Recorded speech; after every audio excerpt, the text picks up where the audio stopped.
साथियों, कैसे हो सभी लोग। आशा करते हैं सब लोग अच्छे होंगे।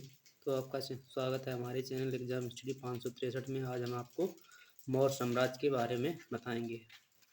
उसके हम 20 क्वेश्चन लेके आए हुए हैं। सो हम बहुत अच्छी तरीके से आपको बताने जा रहे हैं दोस्तों। तो पहला क्वेश्चन है दोस्तों हमारा कि मौर्य साम्राज्य का संस्थापक कौन था। तो ऑप्शन नंबर इसमें दिए हुए हैं। एक है अशोक, बी चंद्रगुप्त मौर्य और सी बिम्बसार, डी ब्रदरथ। तो इसका राइट जो आंसर होगा हमारा दोस्तों option number B Maurya, Chandragupta Maurya. दूसरा क्वेश्चन देखिए दोस्तों हमारा। दूसरा क्वेश्चन है हमारा चंद्रगुप्त मौर्य के गुरु और मंत्री कौन थे। ऑप्शन ए दिया है पतंजलि, बी कालिदास, सी चाणक्य और डी दिया है बाणभट्ट। तो इसका जो राइट आंसर होगा हमारा ऑप्शन नंबर सी यानी कि चाणक्य थे चंद्रगुप्त के गुरु और मंत्री। अगला क्वेश्चन है तीसरा चंद्रगुप्त मौर्य किस वंश की स्थापना की थी। ऑप्शन ए गुप्त वंश, बी मौर्य वंश, सी नंद वंश, डी कुषाण वंश। तो इसने जो स्थापना की थी मौर्य साम्राज्य की यानी मौर्य वंश की स्थापना की थी। क्वेश्चन नंबर चौथा हमारा चंद्रगुप्त मौर्य ने किस नंद शासक को पराजित किया था। बताइए दोस्तों। तो इसमें ऑप्शन नंबर पहला दिया है घनानंद और बी दिया है महापद्मानंद और सी दिया है घनानंद और डी दिया है नंदिवर्धन। तो ऑप्शन नंबर इसका सी सही है, घनानंद। घनानंद को इसने पराजित किया था। ऑप्शन नंबर क्वेश्चन नंबर 5वां हमारा किस मेगास्थनीज किस शासक के दरबार में आया था। Option A Ashoka, B Bimbisara, C Chandragupta Maurya, D Chandragupta Samudragupta. तो इसका जो राइट आंसर हमारा है option number C Chandragupta Maurya के शासनकाल में आया था ये। और क्वेश्चन नंबर 6 है कि मेगास्थनीज की पुस्तक का क्या नाम था। पहला दिया है अर्थशास्त्र, बी दिया है इंडिका, सी दिया है राज तरंगड़ी, डी दिया है मुद्रा राक्षस। तो ये पुस्तक जो थी हमारी इंडिका थी, ऑप्शन नंबर बी, जो मेगास्थनीज ने लिखी थी। 7वां क्वेश्चन है चंद्रगुप्त मौर्य के बाद कौन शासक आया, बताइए शासक बना। तो option A Ashoka, B Bimbisara, C Dasharatha, D Brihadratha. तो ये आया था इसके बाद चंद्रगुप्त के बाद आया बिम्बसार। ऑप्शन नंबर बी सही है। 8वां क्वेश्चन देखिए हमारा कि बिम्बसार का उपनाम क्या था। ए दिया है देवना प्रिय, बी दिया है अमित्रघात, सी दिया है प्रियदर्शी और डी दिया है विक्रमादित्य। तो इसका जो उपनाम था बिम्बसार का ये था अमित्रघात। ऑप्शन नंबर बी सही है इसका। अगला क्वेश्चन देखिए 9वां क्वेश्चन है दोस्तों मौर्य साम्राज्य का सबसे प्रसिद्ध शासक कौन था। तो option A Bimbisara, B Ashoka, C Dasharatha, D दिया बृहद्रथ। तो इसका जो राइट आंसर है हमारा जो प्रसिद्ध शासक था अशोक यानी कि ऑप्शन नंबर बी। और अशोक ने किस युद्ध के बाद बौद्ध धर्म को अपनाया था, बताइए।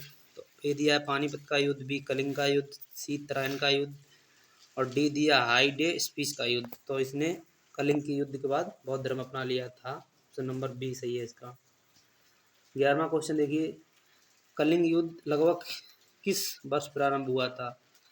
तो ऑप्शन ए दिया है 226 ईसा पूर्व, बी दिया है 305 ईसा पूर्व, सी दिया है 261 ईसा पूर्व और डी दिया है 232 ईसा पूर्व। तो ये दोस्तों हमारा हुआ था लगभग 261 ईसा पूर्व यानी कि ऑप्शन नंबर सी सही है इसका। 12वां नंबर देखिए अशोक के अधिकांश अभिलेख किस लिपि में लिखे हुए हैं। तो ए दिया है देवनागरी, बी दिया है ब्राह्मी लिपि, सी शारदा, डी फारसी। तो ये हमारे लिखे इसने जो अधिकांश लिपि है इसकी शिलालेखों की वो है ब्राह्मी लिपि। Option number B.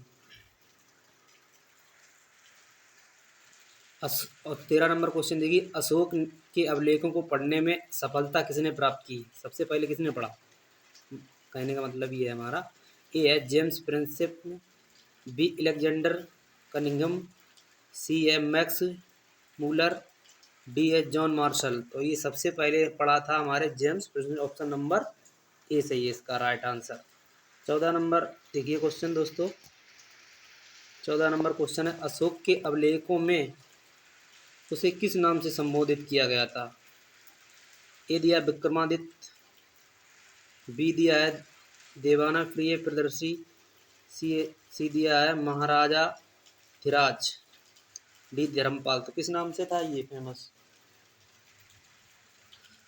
Option number इसका हमारा राइट आंसर जो है ऑप्शन नंबर बी, देवाना प्रिय प्रियदर्शी। 15वां क्वेश्चन है हमारा कि मौर्य साम्राज्य की राजधानी क्या थी? ए दिया है उज्जैन, बी तक्षशिला, डी पाटलिपुत्र और डी दिया है हमारा वाराणसी।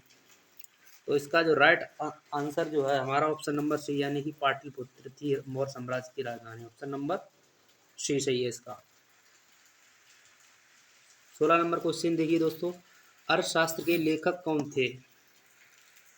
तो ए चाणक्य, बी मेगास्थनीज, सी अशोक और डी पतंजलि। तो अर्थशास्त्र के लेखक जो थे वो थे चाणक्य। ऑप्शन नंबर ए सही है इसका। अगला क्वेश्चन देखिए 17 नंबर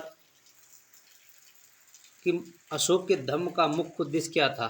यानी साम्राज्य का विस्तार करना, बी था नैतिक एवं सामाजिक आचरण को बढ़ावा देना, सी था हमारा युद्ध को बढ़ावा देना, डी था व्यापार बंद करना। तो इसका जो मुख्य उद्देश्य था ऑप्शन नंबर बी, यानी नैतिक एवं सामाजिक आचरण को बढ़ावा देना। ऑप्शन नंबर बी सही है इसका। अगला क्वेश्चन देखिए 18 नंबर, मौर्य वंश का अंतिम शासक कौन था? ए अशोक, बी दशरथ और डी था भद्रथ और सी था संप्रत। तो इसका जो अंतिम शासक था हमारा ये ऑप्शन नंबर सी, यानी कि भद्रथ लास्ट शासक हुआ था ये। और ऑप्शन नंबर क्वेश्चन नंबर 19 देखिए कि भद्रथ की हत्या किसने की थी?